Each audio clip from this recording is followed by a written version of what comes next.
จ้างแล้วทีมงานบ้านศรีวิไลวันที่1 เดือน 11 2569นี่เต็มวงสบายดี FC แฟนคลับทุกทานกันแล้วกันมาพบมาพ่อกันอีกแล้วทานผู้ชมซึ่งคลิปนี้จะพาทุกคนไปติดตามเรื่องราวการงานของบ้านศรีวิไลทานผู้ชมบ้านศรีวิไลนี่ก็ซ้ำกับค่ายเพลงหนึ่งแต่ว่าบ่มีวงเป็นของตนเองทานผู้ชมเนาะบ่มีวงแบบคณะนั่นคณะนี้แต่ว่าก็มีการมีงานลังไหลกันเข้ามาแบบบ่ขาดสายทานผู้ชมเนาะที่ผ่านมาพวกเขาก็จะเห็นแหละคันที่ดาราบ่มีงานก็ซิพีเคแม่เจี๊ยบก็ได้ออกงานอยู่คันบ่มีแม่เจี๊ยบก็จะเป็นพ่อผู้ออกงานเนาะจะมีจัก 3-4 คนนี่เป็นกำลังหลักที่ผ่านมานี่ก็เห็นงานการเข้ามาตลอดจนกระทั่งมาพอผู้ศรีวิไลได้ไปงานอยู่ที่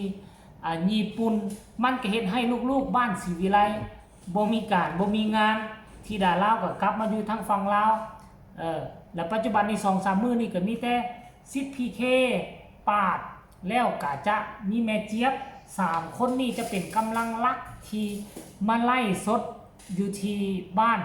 ศรีวิไลเนาะขอใช้คำว่าบ้านศรีวิไลก็คือนอนหน้าคาเฟ่นั่นแหละเพราะว่าเฮาต้องได้เฮ็ดแบบนี้ให้ FC แฟนคลับได้เห็นแบบบ่ให้เขาเจ้าแบบง่วงเหงาบ่ให้เฮาหายไปจากจอเรดาร์ดนนะเดี๋ยว FC แฟนคลับจะลืมเพราะบางคนก็รอท่าฟังการไล่สดแบบนี้ทุกคืนอยู่แล้วก็บางคนก็เข้ามาเบิ่งที่ดาราอยู่ทางฝั่งลาวได้มาติดตามที่ดาราอยู่ทางฝั่งลาวก็แบ่งกันเป็นหลายพรรคหลายพวกได้บ่เนี่ยกลุ่มนึงก็ติดตามพ่อผู้อยู่ทางญี่ปุ่นกลุ่มนึงก็ติดตามไล่สดกลุ่มนึงก็ติดตามน้องที่ดาราซึ่งช่วงนี้มันเฮ็ดให้ FC แฟนคลับนี่ได้รับชมกันแบบหลายมุมมองหลายสถานการณ์ใครอยากเห็นบ้านนอกคอกนาไปเบิ่งน้องที่ดาราติดตามที่ดาราผู้ใดอยากเห็นความศรีวิไลความเจริญไปเบิ่งพ่อผู้อยู่ที่ญี่ปุ่นผู้ใดอยากฟังเพลงมวลๆไปเบิ่งไลฟ์สดจากซิดพีเคเลยเป็นตัวแทนเนาะแล้วก็ล่าสุดมันเป็นข่าวดีถือว่าข่าวใหญ่เข้ามาปิดช่วงท้ายปีก็ถือว่าแมนทานผู้ชมเนาะเมื่อเช้า3 ชั่วโมงนี่มี FC แฟนคลับจากต่างแดนเลยนะข้าเจ้าตัดสินใจจ้างค่ายศรีวิไลยกทั้งค่ายเลยเนี่ยพอผู้ออกมาโพสต์นี่คือเซ็นสัญญาเรียบร้อยแล้วพอผู้ออกมาโพสต์ว่าขอบคุณแม่ฮักเดนมาร์กจ้างศรีวิไลแบรนด์เต็มโชว์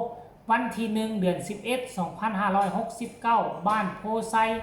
อำเภอโพไซจังหวัด101ซึ่งเป็นแม่ฮักต่างแดนแม่ฮักจากเดนมาร์กแม่ฮักกระเป๋าใหญ่กระเป๋าตุ้งท่านผู้ชมค่อยคิดว่างานนี้น่าจะเป็นงานแรกที่แม่ฮักต่างแดนเป็นคนมาจ้างขนาดนี้บ่แม่นหมอลำซิ่งบ่แม่นวงหมอลำเวทีเฮาบ่มีแต่เขาเจ้าจ้างไปนั่นหมายความว่าจังได๋เขาเจ้าต้องจ้างเวทีเขาเจ้าต้องจ้างวงหมอลำซิ่งหรือบ่เขาเจ้าก็จ้างวงหมอลำวงใหญ่ไว้เรียบร้อยแล้วก็จ้างศรีวิไลแบรนด์อีกตื่มเพื่อจะให้ลูกๆได้ไปขึ้นคอนเสิร์ตได้มีรายได้สนะเนาะแล้วเฮามาติดตามเบิ่งมื้อนั้นจะเป็นเวทีระดับวงหมอลำใหญ่บ่หรือจะเป็นเวทีของหมอลำซิ่งจะเป็นเวทีแนวใดก็สร้างอย่างน้อยๆก็ยังมีคนให้ความสนใจอย่างน้อยๆก็ยังมีคนอุปถัมภ์อุปการะจ้างศรีวิไลแบรนด์เนาะจ้างศรีวิไลแบรนด์ไปหลายคนก็คิดไปถึงว่าโอ้ขั้นก่อนแล้วนี่ว่าศรีวิไลพวกเขานี่มีเวทีของตนเองบ่เอาเลยเวทีใหญ่น่ะพอเป็นเวทีซัมหมอลำซิ่งนี่นะมันคงจะเป็นไปได้บ่ถ้ามีขนาดนั้นค่อยคิดว่าการงานก็ถือว่าพวกขี้ไล่ได้ด้วยชื่อเสียงของพ่อผู้ชื่อเสียงของน้องธิดาลาวแล้วก็แม่เจี๊ยบกับงานอยู่น่ะลำซิ่งนี่ก็มีตลอดได้ด้วยชื่อเสียงของ2-3 คนนี่ค่อยคิดว่ามันน่าจะดึงงานเข้ามาสู่บ้านศรีวิไลพอแม่พี่น้องพวกเจ้าคิดว่ามันเป็นไปได้หรือบ่เนาะช่วงนี้นี่ก็ได้มาแล้วงานนึงคือเดือน11เนาะมาจ้างเองน่าจะเป็นงานที่2 ที่ค่อยติดตามเบิ่งที่ว่าเจ้าภาพมาเซ็นสัญญาจ้างถึงนอนหน้าคาเฟ่และทั้งด้านศาสตร์หลังของ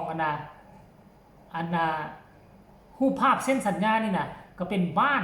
ห้องนอน6ห้อง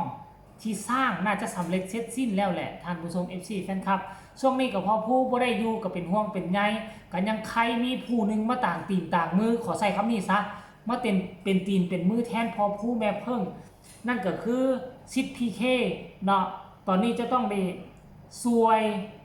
วยทั้งพอผู้สิวิไลนี่เบิ่งบ้านเบิ่งซองแล้วเบิ่งน้องๆพากันมาไล่สดจนเฮ็ดให้พอผู้รู้สึกซาบซึ่งน้ำใจแล้วออกมาโพสต์รูปภาพตัวนี้พร้อมกับเขียนว่าบ้านหลังเล็กๆว่าซั่นเด้ที่ซื้อบ้านสิวิไลตอนนี้มีศิลปิน6คนที่กำลังฝึกก้าวเดินบนเส้นทางนี้แต่ว่าบ่รวมพอผู้คนรวมพอผู้ก็7คนได้ถ้าจะหับอีกสักคนต้องรอถามมือขวาผมก่อนว่าซิดพีเคไหวบ่ว่าซั่นเด้เพราะต้องดูแลน้องๆทุกคนในค่ายถ้าพี่เลี้ยงไหวคอยว่ากันเด้อว่าซั่นเด้ตอนนี้ในแชทสมัครมาเยอะมากอยากให้มีโอกาสทุกคนครับป้าโถมีคนสนใจอยากจะมาเป็นศิลปินฮัดเดินฮัดย่างเนาะอาจจะมีกระแสชื่อเสียงโด่งดังคือกับธิดาลาวก็เป็นไปได้เห็นบ่ล่ะข้าเจ้ามีต้นแบบขณะธิดาลาวเป็นคนโนเนมมาจากประเทศลาวไหนบ้านนอกคอกนาของประเทศลาวนี่บ่คือบ้านนอกคอกนาของประเทศไทยไหนบ้านนอกคอกนาประเทศไทยนี่ซ้ำในเมืองประเทศลาวแล้วแต่บ้านนอกคอกนาของเรานอกอีหลีได้แต่ก็ยังว่ามีชื่อเสียงด้วยการปั้นจากมือพอผู้ศรีวิไลหลายคนก็เลยอยากฝากลูกฝากเต้าให้มาเป็นลูกศิษย์ลูกหาให้มาเป็นศิลปินฮัดแอบก็เลยทักสมัครกันมาพอผู้ศรีวิไลก็โพสต์ถามซิดพีเคและไหวหรือบ่ไหวคันเอามาแล้ว